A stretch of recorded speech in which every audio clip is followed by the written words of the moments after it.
கணவர்கிட்ட தள்ளி விட்டு வேலை விட்டு எடுத்துக்கணும் ஜாக்கிரதை. இன்னைக்கு நான் விட்டு போய் வேலை பார்க்கணுமா? இந்த வேலை விட்டு 1008 வேலைக்குதா? ஹலோ, இதை நம்பி நான் போய்க்கல.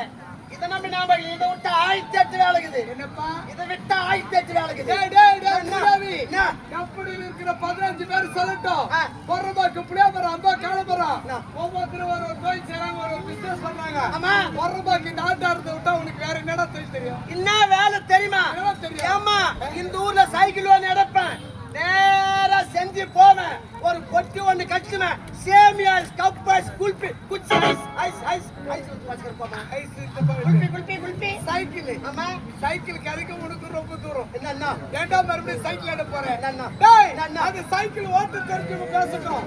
சைக்கிளே ஓட்ட தெரியாது மூதாவி நீ என்ன பேசுகிறேன்? சைக்கிள் எனக்கு ஓட்ட தெரியாதா? ஆமாண்டா. குட்டி என்ன சைக்கிள் வச்சுக்கிறீங்களாடா? நிறைய பேர் வீட்டுக்குதா? சரி, சைக்கிள் இருந்தா தெருவுல மெர்சி காப்ப நானு. ஏய், சைக்கிள் இல்லாத காரணத்துக்காக நீ கருத்தாளி. நீ ஒரு சைக்கிள் மாதிரி. ஒரு உதாரணத்துக்கு ஒரு மேல் பேச்சுக்கு மேல் பேச்சுக்கு சைக்கிள் இருந்தா மெர்சி கம்பெனிங்க பாப்பீங்க. கடல மாதிரி சைக்கிள் மாதிரி. இதான் சீட்டு.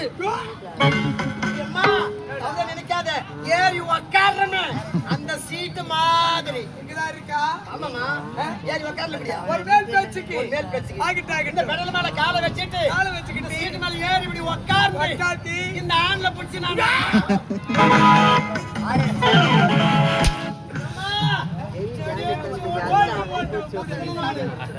ஏய்